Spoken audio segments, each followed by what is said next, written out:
Hi there folks, welcome back to Rich Reviews. So the closing night film for the Virginia Film Festival was the front runner, and now the vice provost for UVA, who was actually in charge of the film festival, came out, did the usual spiel about why they chose this for the closing night film, and basically and also he implored us all to vote. And basically, whatever you feel about our current politics right now, go out and vote. Who knows, things might change. And how apparently I think certain select cities are going to get this film on election night. And depending on how you view that, that might be the most brilliant marketing gimmick of all time. Or it's one of the most dumbest ideas because no self-respecting political junkie is going to be sitting in the theater watching a movie. They're going to be at home watching the election. So this film is co-written and directed by Jason Reitman, who did Thank You for Smoking and Up in the Air.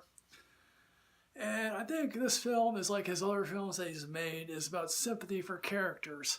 Frankly, how can we find sympathy for Gary Hart? You know, and that goes to later on in the film, where I answer that. Gary Hart, played by Hugh Jackman of all people, because some people have said he looks more like Dan Quayle than Hart, is the clear frontrunner for '88 after he doesn't get the election for '84, because any promising candidate is going to get beaten by Reagan, and they select Walter Mondale. We're just hoping we don't choose Joe Biden to go up against Trump, because I think Joe Biden is too obvious a choice.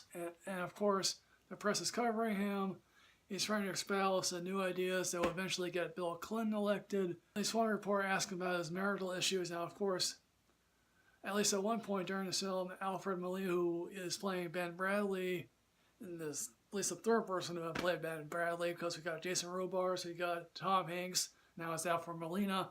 Basically, at one point says, LBJ, he had definitely had several ladies in his hotel room, and he came out and says, hey, can you give me the same courtesy you did Jack? Was that standard journalistic ethics? I don't really know. Maybe it does, maybe it. Now, quite clearly, he gets on the boat, that is the monkey business boat. That's where possibly the affair of Donna Rice, how he basically made the famous thing to this one reporter, was the actor was in that Facebook Watch series. He basically says, you know, put a tail on me if you like. And that, I guess, according to actual lore, was actually just more of an observation and outright challenge to two reporters, one played by Ben Burr, to go after him.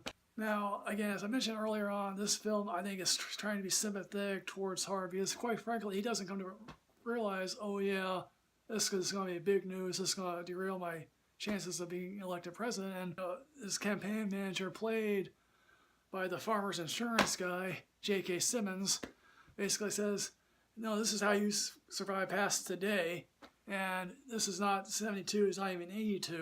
Now, does this film give any sympathy towards the press? No, because the journalists that were doing this were from Miami, and they were basically muckraking, slouching around the alley. Could Gary Hart have been president if he kept it in his pants?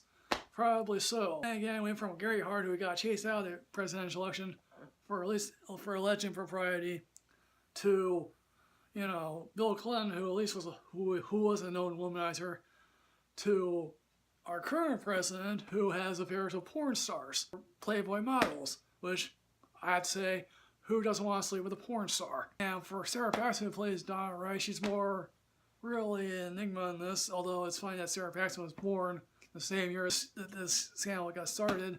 Probably the biggest laugh in this movie is from the audience that I saw this with, is when they're showing the footage, Johnny Carson, who was making fun of the whole situation.